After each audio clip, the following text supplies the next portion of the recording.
Yes, 1964. I had heard a great deal about the Aspen Center for Physics because Mike Cohen had been one of our graduate students at Caltech and George Stranahan one of our undergraduates. And I hadn't uh, I hadn't decided to come at all to the Physics Center, but which at that time was the physics division of the Aspen Institute. But I did come to Aspen for a top secret arms control and disarmament agency study held at the Four Seasons, now the music school.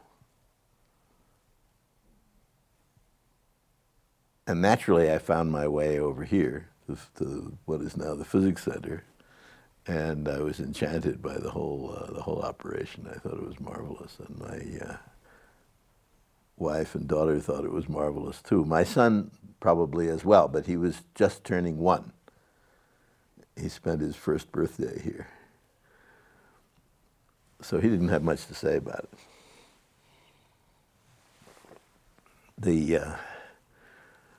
The center was so small at that time that everybody went on the weekend hike together, all the members with their families. We went to West Maroon once, and the glacier lilies were just out. It was so beautiful. The parties were held at campgrounds. Later, we couldn't do that anymore, but we would reserve a difficult campground or some other one and have a marvelous fling out there in the wilds. The jeep roads went further at that time. Later, they were cut back in a move that most of us approve of. But that way, we could be even deeper into the countryside when we met.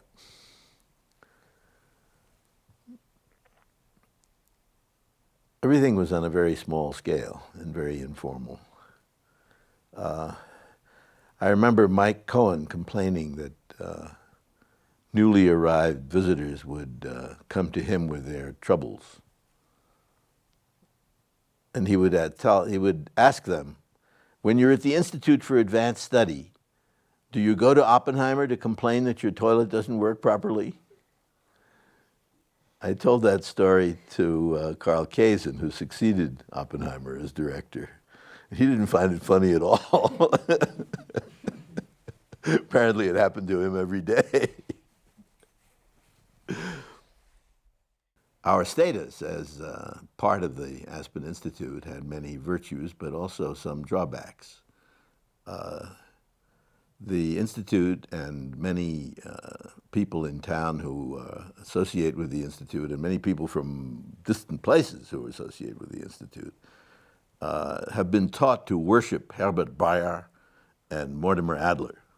I think most people at the Physics Center are not so keen on either one of them. But in particular, Herbert Bayer, who designed these cinder block buildings, and apparently told Peter Kaus once when they were both circling over Aspen, landing in an airplane and sitting next to each other. He said, "Look down. Do you see the Big Dipper? That's what architecture is all about." Apparently he thought the buildings were in the shape of the Big Dipper. I mean, the layout of the buildings was in the shape of the Big Dipper. But as I understand it, we had a leak in the roof right over the front door of what is now Stranahan Hall, at that time the only building. And naturally, every summer we would fix the leak so that our carpets wouldn't get ruined and people wouldn't have water pouring down on their heads as they entered the building.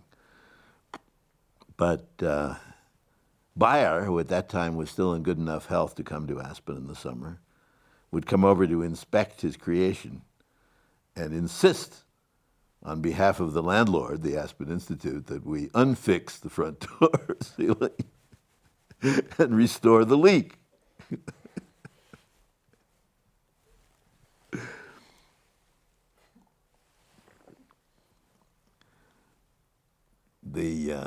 Another aspect, of course, was that with the Aspen Institute as our landlord, we didn't really control our territory here. And that was the subject of discussions that lasted for many decades. I don't remember the dates of the individual incidents very well, but the arguments about the land and the buildings went on for a very long time. As long as we were part of the Aspen Institute, it was relatively simple. It had drawbacks, as I just explained, but it was simple. But after we were spun off in 1968, along with, if I remember correctly, along with the Music Associates, also spun off, then we had a very peculiar relationship because we were not part of the Institute, but the Institute owned the land and the buildings, and was the landlord, and there were all sorts of possible sources of friction. And so we negotiated. It seemed endless, went on, as I say, for decades. And the fate of this part of town was at stake because we were just part of a much bigger problem. What would happen to Institute land, Institute buildings, and so on? And what would happen to the music facilities? What would happen to our facilities? Well, in the middle of that, I took over as chairman from George Stranahan, who I think had been both chairman and president.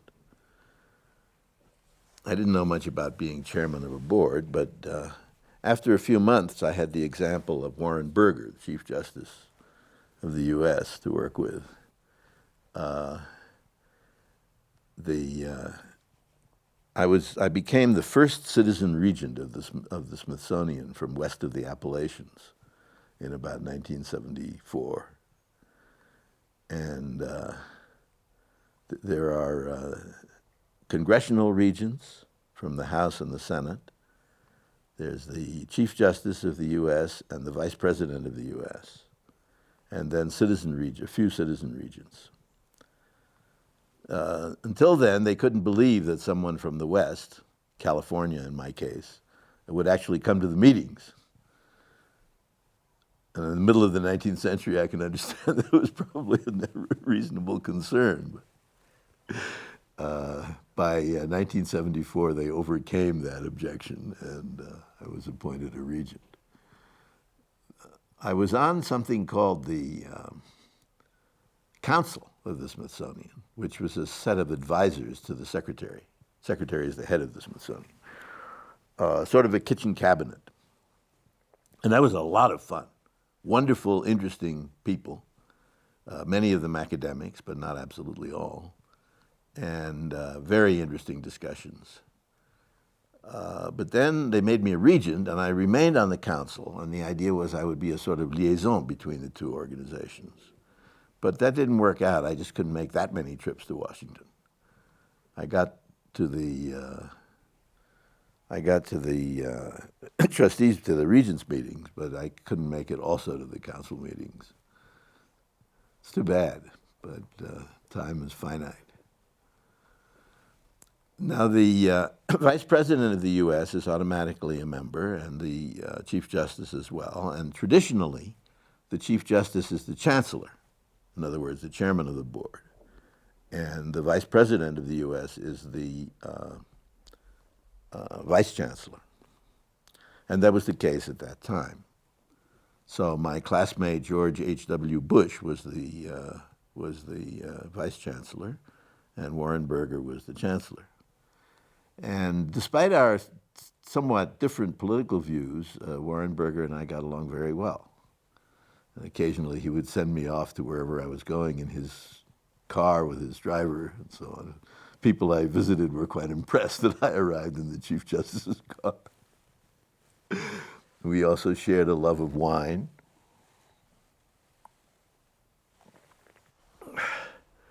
And antique furniture, although his tastes ran to early American furniture, which never particularly interested me.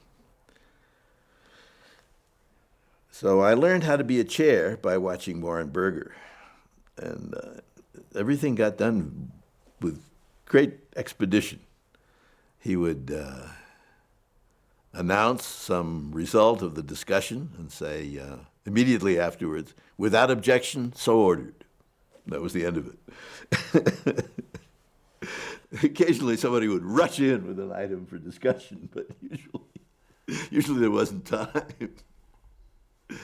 So I found that was a very effective method here too.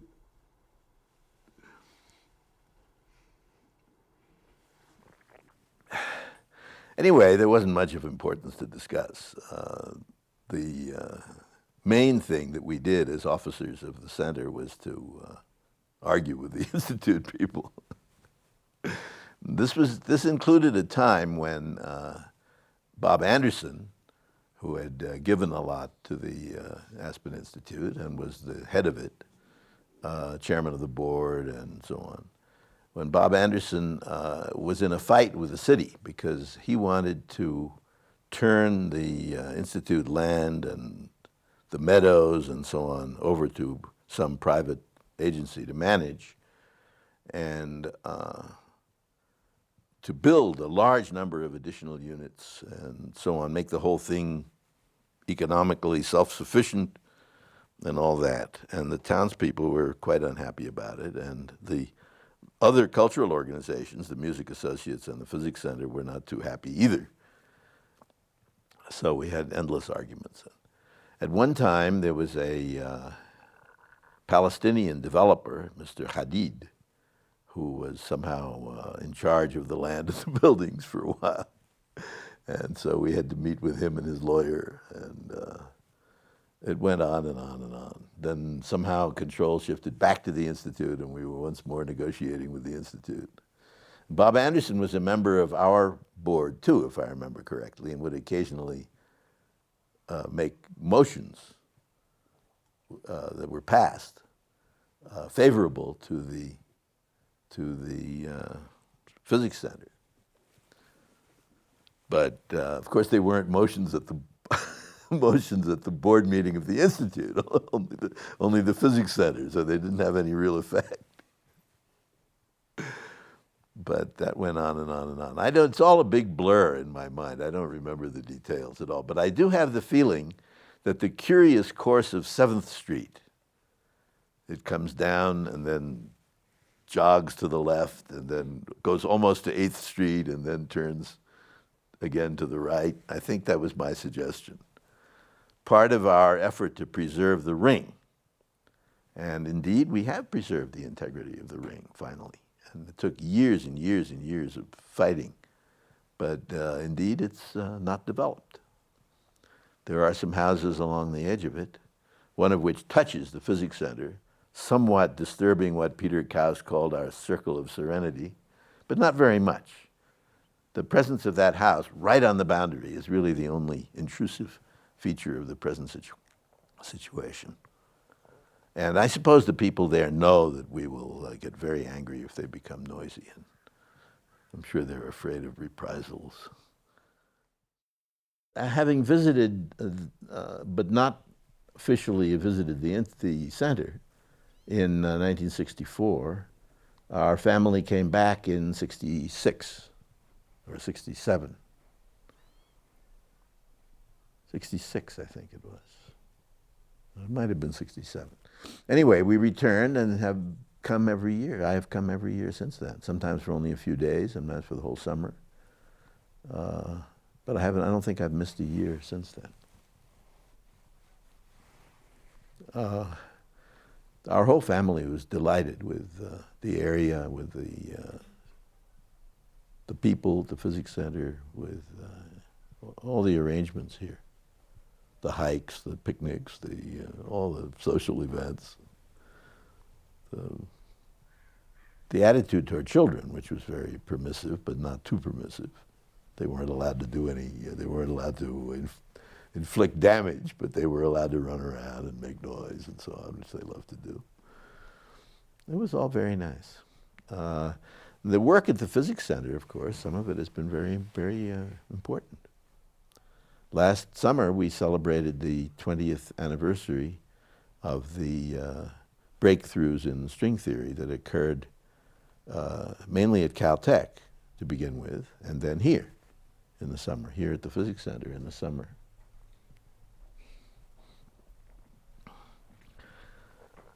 That was very important.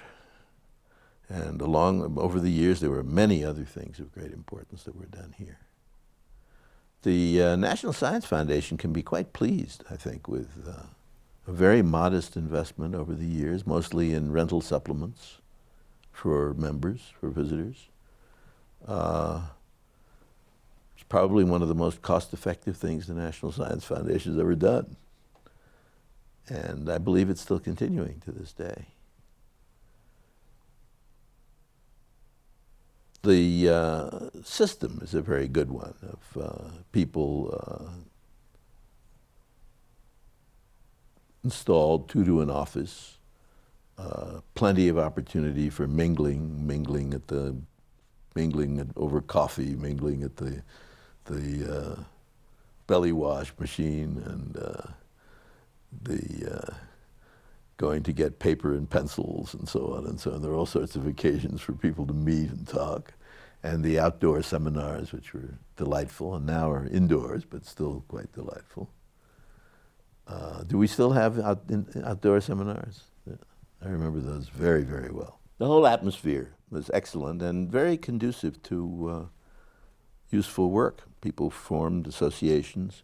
Some of it is formalized in that people coordinate their applications and say they will work together or form an official program.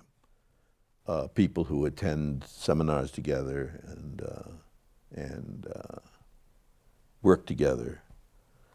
But often it's unofficial and impromptu. Either way, it seems to work extremely well. It's been pretty straightforward, actually. The negotiations with the Institute over decades over our land and buildings, which we finally received, were the main serious complication. Everything else was just a matter of making sensible decisions about how to organize our life together. And physicists can be pretty good at that. And I think the particular physicists who had responsibility in the early days, some of whom are here, like Randy and Paul Fishbane, and the founders, George and Mike, all had some relatively sensible ideas of how to organize things. So we didn't go off in crazy directions. That would have been the only danger. As it is, I think most of the decisions were fairly routine. Let me ask one question. How did you come by the most photographed house in Aspen? Oh, the most photographed. It's also in the Aspen coloring book. Well, start out by saying what the subject is. I said the house is also in the Aspen coloring book. It's also a favorite house for painters and people and photographers, painters as well as photographers. And just yesterday, I saw it in the Aspen newspaper, one of the Aspen newspapers, in a real estate ad for a real estate company that has absolutely nothing to do with the house. But they put a picture of the house in their ad because the house is so nice looking. It sort of epitomizes Aspen. This is a house that was built in 1893, the last year when anybody built houses in Aspen until recent times. Because that's when when silver crashed, when governments, starting with British India and soon followed by the U.S., stopped free coinage of silver. Free coinage meant that if you had silver, you could bring it to the government, and for a few percent charge, they would turn it into coins. And the rate was a very favorable one. So silver mining was a very lucrative occupation. All of a sudden, during 1893, it became a much less lucrative occupation, and the silver mining towns more or less closed down. So that was the end of the building of houses in that era. 3 houses on that corner were built in 1893.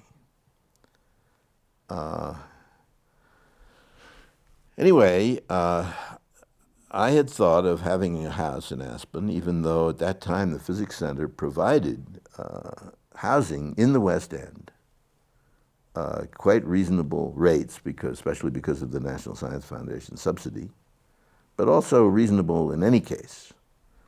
So one could live in a wonderful Victorian house in the West End of Aspen, courtesy of the Physics Center. One didn't need to buy, really. Nevertheless, I was so taken with Aspen that I thought it would be very nice to buy. My wife Margaret and I thought about various possibilities. One was to buy a lot right across from the music parking lot and move a house onto that lot. And we found a house that was for sale that could be moved.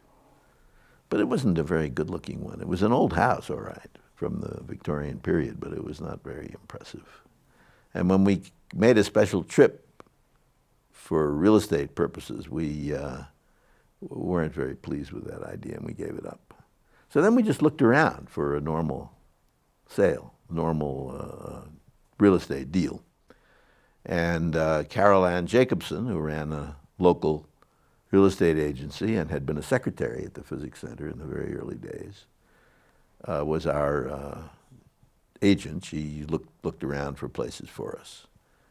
And she showed us 3 or 4 houses in the West End. One was a recently built A-frame, which didn't appeal to us very much, and there were a couple of others. And then there was the Victorian, which was entirely pink inside and out. The outside was pink, the inner walls were pink, the furniture was painted pink, everything was pink. Apparently the owner, Buzz Robinson, who was the head of some Fish and Game Commission or something in Denver, Buzz Robinson had hired some teenagers and given them pink paint. And I think maybe somebody donated some pink paint, in fact. In any case, the pink paint was sloshed onto all the walls, all the furniture. And I thought the house was a very good possibility. And but Margaret seemed uncertain, and Carol Ann was somewhat negative. And I couldn't understand why. And I asked them. Finally, I got it out of them. They couldn't stand the thought of a pink house. I asked, couldn't we change it? I mean, couldn't we put a layer of some other kind of paint over it? And they said, we thought you'd never spring for it.